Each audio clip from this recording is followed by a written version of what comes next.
नमस्कार विद्यार्थी मित्रांनो, मी अवंतिका ग्लोबल ऑनलाईन मराठी क्लासेसमध्ये पुन्हा एकदा आपलं स्वागत करते. महाराष्ट्र साहित्य परीक्षा 2026 याकरिता आपण प्रिपरेशन करीत आहोत.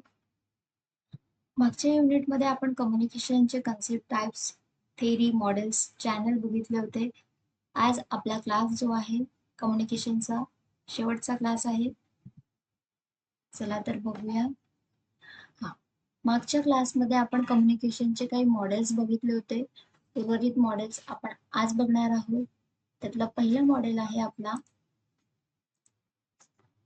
Theodore M Newcomb model.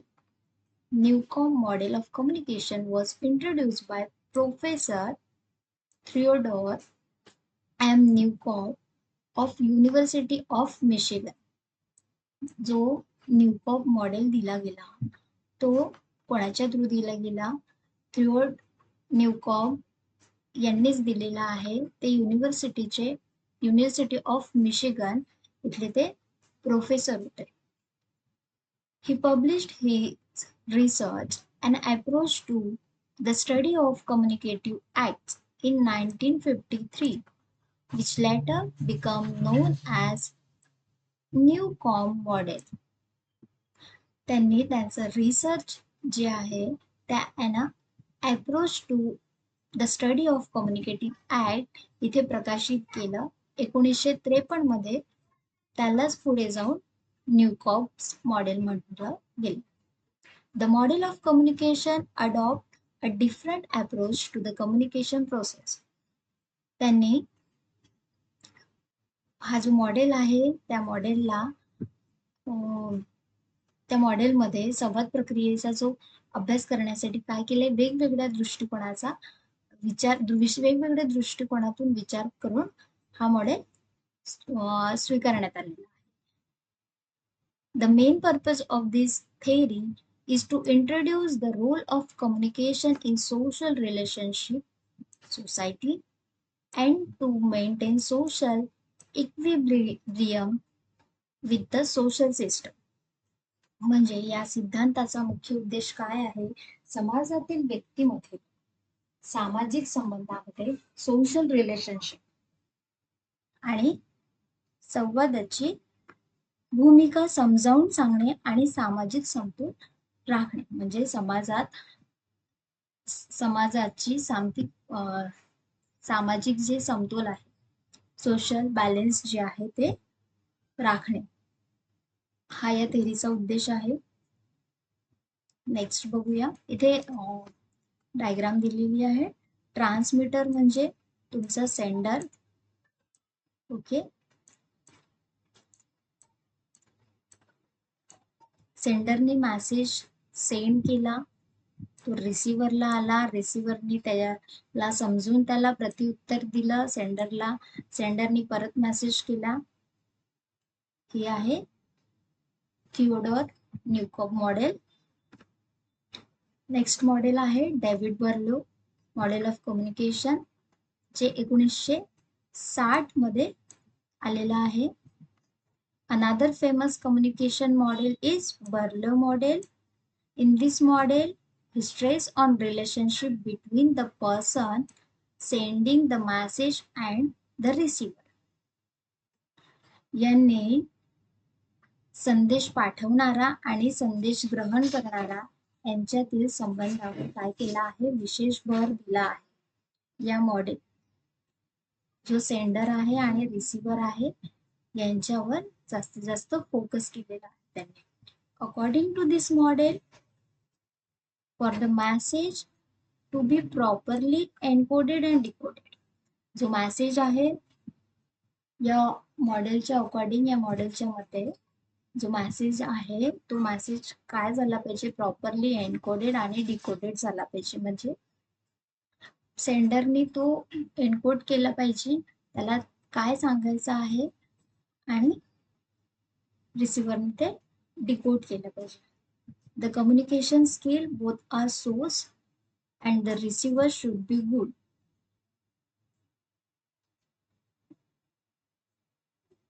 जे सोर्स आहे, जे तुमचं कम्युनिकेशनचे जे सोर्स आहे आणि जे रिसिव्हर आहे, ग्रहण करणारा, प्राप्त करणारा, यांच्यात संवाद जे आहे ते चांगले असणे आवश्यक आहे. The communication will be at its best only if the 2 points are skilled. संवाद प्रभावी तेव्हाच होतो जेव्हा दोन व्यक्तीमध्ये कौशल्यपूर्ण संवाद होत असतो, स्किल बेस्ड असतो. ओके. बर्ले मॉडेलनी Berlo models has 4 main components.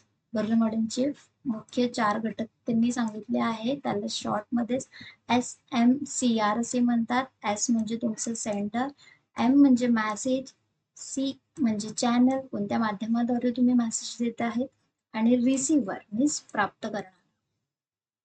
Okay. Next आहे dance helix model. Another very important model of communication is the helical model of communication proposed by Frank Dance in 1967. हा model frank dance यांनी 1967 मध्ये दिलेला आहे. Helix means an object with a 3-dimensional shape, like that a smooth curve that goes upward also comes downward.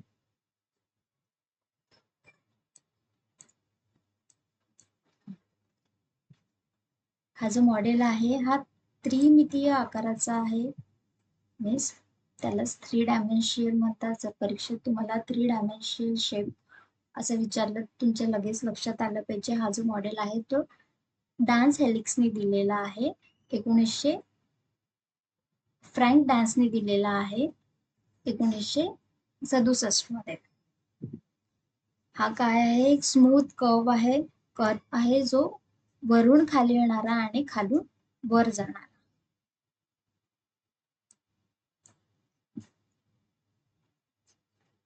Upward also come downward. It is a non-linear model of communication. याला non liner communication model सुद्धा म्हणतात. The 7 C's of communication. It's also important model of communication. 7 C's. The first provided by Scott M. Cutlip and Alan H. Center. हा जो model आहे हा Scott कटलिप आणि Allen H centre यांनी दिलेला आहे. इन 1952 1952 मध्ये त्यांच्या आर्टिकलमध्ये, तो आर्टिकल म्हणजे effective public relations pathway to public favor is a list of principle for effective written and spoken communication. याचे जे प्रिन्सिपल्स आहे, याची जे तत्व आहे, तुमचा इफेक्टिव्ह रिटन आणि कम्युनिकेशन स्पोकन कम्युनिकेशनवर यांनी प्रभाव टाकलेला आहे. ते 7 C's काय आहे ते बघणार आहोत आपण. Credibility. First is credibility means build trust. तुमच्या कम्युनिकेशनमध्ये विश्वास निर्माण करणार असलं पाहिजे ते तुमचं communication. Courtesy means improve relationship. तुमचं कम्युनिकेशनमध्ये सौजन्य असलं पाहिजे. इम्प्रूव्ह तुमचं जे संबंध आहे कम्युनिकेशनचं ते काय वाढत असलं पाहिजे. क्लॅरिटी असली पाहिजे. क्लॅरिटी मीन्स स्पष्टता असली पाहिजे. मेक कॉम्प्रिहेन्शन इझियर म्हणजे समजणाऱ्याला ते अगदी सोप्या पद्धतीने ते आत्मसात झाले पाहिजे. करेक्टनेस अचूकता असली पाहिजे. बिल्ड कॉन्फिडन्स अचूकता असली पाहिजे. कन्सिस्टन्सी इंट्रोड्यूस स्टॅबिलिटी म्हणजे सुसंगता असली पाहिजे. तुमच्या कम्युनिकेशनमध्ये स्थिरतेचा परिचय त्यातून झालेला पाहिजे. कॉन्क्रीटनेस रेनफोर्स कॉन्फिडन्स म्हणजे ठोसपणा असला पाहिजे. आत्मविश्वास दिसला पाहिजे तुमच्या कम्युनिकेशनमधून. कॉन्सिस्टनेस सेव्ह टाइम. संक्षिप्त कम्युनिकेशन असलं पाहिजे पण अर्थपूर्ण असलेला पाहिजे आणि समोरच्याचा वेळ वाचला पाहिजे. असे हे कम्युनिकेशन असावं. यामधनं परीक्षेत वारंवार क्वेश्चन येतात की 7 C's मॅच द पेअर मध्ये जास्तीत जास्त विचारले जाते, किंवा तुम्हाला 7 Cs मधले एखादं ऑप्शन दिले जाईल, 7 ऑप्शन दिले जातील आणि त्यात एखादं नवीन टाकलं जाणार सी वरूनच जे असणार. तर हे 7 Cs तुम्ही लर्न करून घ्या, कारण यावर तुमचे 2 मार्क पक्के आहेत. बॅरियर ऑफ कम्युनिकेशन मध्ये येणारे अडथळे काय आहेत ते बघू. First is language barrier. Language difference are a significant barrier to effective communications, especially in multicultural and international setting. तुमचं जे भाषा आहे हा सुद्धा एक खूप मोठा अडथळा मानला जातो कम्युनिकेशन मध्ये संवाद करताना. विशेषतः बहुसांख्यीय मीन्स मल्टीकल्चर आणि इंटरनॅशनल म्हणजे आंतरराष्ट्रीय परिस्थितीमध्ये हा अडथळा दिसून येतो. वेगवेगळ्या भाषांमुळेच नाही तर जर्गन, तुमचं स्लॅग म्हणजे बोलीभाषा, टेक्निकल टर्म्स काही तांत्रिक शब्द आपण यूज करतो, यामुळे पर्सन जे आहे ते अंडरस्टँड करत नाही, त्यांना समजत नाही आपण काय बोलतो ते. तर भाषा सुद्धा खूप मोठं अडथळा आहे कम्युनिकेशन मधला. एक्झाम्पल बघायला गेलं, जर तुम्ही विदेशात जात असाल आणि मराठी आणि हिंदी बोलत असाल आणि फॉरेन मध्ये गेल्यावर इंग्लिश ही त्यांची फर्स्ट लँग्वेज असते, त्यामुळे तुम्ही समोरच्याशी काय बोलतायत हे त्यांना कळणार नाही आणि तो तुम्हाला पाहिजे तसं प्रॉपर उत्तर तो देऊ शकणार नाही. म्हणून लँग्वेज इज अ खूप मोठा प्रभाव पडतो भाषेचा सुद्धा. सिमॅन्टिक barriers. If the receiver is not able to comprehend the message that the sender intended to convey, it results into language barrier in the process of communication. जेव्हा प्राप्तकर्ता प्रेक्षकांनी दिलेला संदेश योग्य प्रकारे समजून घेऊ शकत नाही, तेव्हा हा अडथळा निर्माण होतो. म्हणजे सेंडरने मेसेज सेंड केला आणि रिसिव्हर तो त्याला काय म्हणायचंय रिसिव्हरने हे योग्य प्रकारे समजून घेतलं नाही, एक्झॅक्ट त्याचा मिनिंग काढला नाही, तेव्हा हा निर्माण होतो. सिमॅन्टिक बॅरियर्सलाच आपण अर्थसंबंधी अडथळा असं म्हणतो. तर याचं रिझन काय असते. It results into language barrier in the process of communication. Use unsuitable words. Improper sentence formation. म्हणजे तुम्ही कधी कधी अयोग्य शब्दाचा वापर करीत असता, तुमची जी वाक्यरचना असते ती चुकीची असते, तुम्ही काय बोलतायत यातनं अर्थ स्पष्ट होत नाही, म्हणजे अस्पष्टता असते तुमच्या कम्युनिकेशन मध्ये. हे जे आहे हे सिमॅटिक बॅरियर्स आहे. थर्ड काय आहे, सायकोलॉजिकल अँड इमोशनल बॅरियर्स. तुमचं मानसिक आणि भावनिक अडथळे सुद्धा खूप मोठं कम्युनिकेशनचं बॅरियर आहे. When a person is not able to communicate effectively because of mental disturbance. म्हणजे काय, एखाद्या व्यक्तीला मानसिक ताण, भीती, पूर्वग्रह, असुरक्षितता किंवा निश्चित कल्पना त्याच्या ठरलेल्या असतात, तेव्हा तो प्रभावी संवाद साधू शकत नाही. यालाच आपण भावनिक आणि मानसिक स्थिती भावनिक आणि मानसिक अडथळे आपण म्हणतो. कधी कधी एखाद्या गोष्टीबद्दल आधीच पूर्वमत झालेलं असतं, म्हणजे त्याबद्दल आपण त्याला त्याचे बेनिफिट सांगत असलो तरी तो त्यातून नेगेटिव्ह पॉइंटच घेईल की नाही नाही या गोष्टीमुळे आपलं नुकसान होतंय, किंवा नाही या गोष्टीमुळे आपल्याला काही फायदा नसणार आहे ना. हे जे आहे त्याने आधीच ठरवलं असते, मी त्याचे आयडिया जे असतात ते फिक्स असतात एखाद्या गोष्टीबद्दल. तर तुम्ही कितीही त्याला चेंज करायचा किंवा माइंड फ्रेश करायचा प्रयत्न केला तरी तो त्या गोष्टी एक्सेप्ट करू शकत नाही. तर हा सुद्धा एक कम्युनिकेशनचा बॅरियर आहे ना. भावनिक आणि मानसिक स्थितीमुळे व्यक्ती संदेश योग्य प्रकारे न ऐकणे, चुकीचा अर्थ काढणे किंवा प्रतिक्रिया न देणे अशी प्रवृत्ती या कम्युनिकेशन मध्ये होत असते. Organisational barriers. काही संघटनात्मक अडथळे पण असतात. Every organisation has its own structure and communication techniques. प्रत्येक संस्थेची स्वतःची एक संरचना असते आणि संवाद पद्धती असतात. म्हणजे एक स्ट्रक्चर असतं प्रत्येक इन्स्टिट्यूटचं, प्रत्येक ऑर्गनायझेशनचं. जेव्हा संस्थेतील नियम, पदानुक्रम, औपचारिकता किंवा संवाद वाहिण्याचे काही चॅनल्स आहेत त्यांचे, हे खूप कडक असतात, स्ट्रिक्टली असतात, तेव्हा हा सगळा गोंधळ आपल्याला दिसून येतो. जसं ऑर्गनायझेशन रूल्स आपल्याला म्हणता येईल, पण जर ते नियम व्यवस्थित पाळले नाही, हो ना, तर त्यामधील जी ऑर्गनायझेशन नियम पाळले नाही, त्यामुळे काय होऊ शकतं, बॅरियर्स येऊ शकतात तुमच्या कम्युनिकेशनमध्ये. फिजिकल बॅरियर्स, भौतिक अडथळे.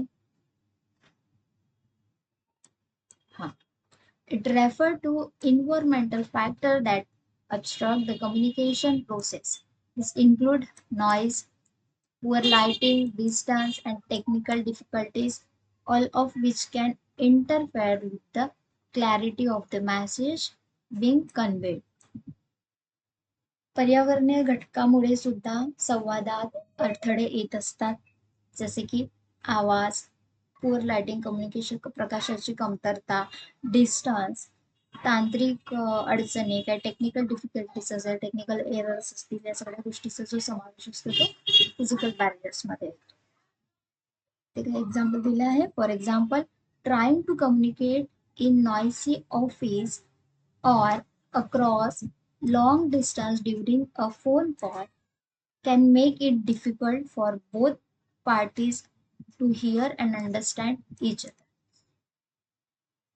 गोंगाट असलेल्या वातावरणात किंवा लांब अंतरावरील कॉलमध्ये जो संवाद साधताना दोन्ही बाजूचा संदेश आपल्याला नीट ऐकता येत नाही, तर का नाही ऐकता येत? कधी कधी नेटवर्कचा प्रॉब्लेम असतो, टेक्निकल इश्यू असतात, distance it's also matter in this communication. So हे होतं तुमचं फिजिकल बॅरियर्स.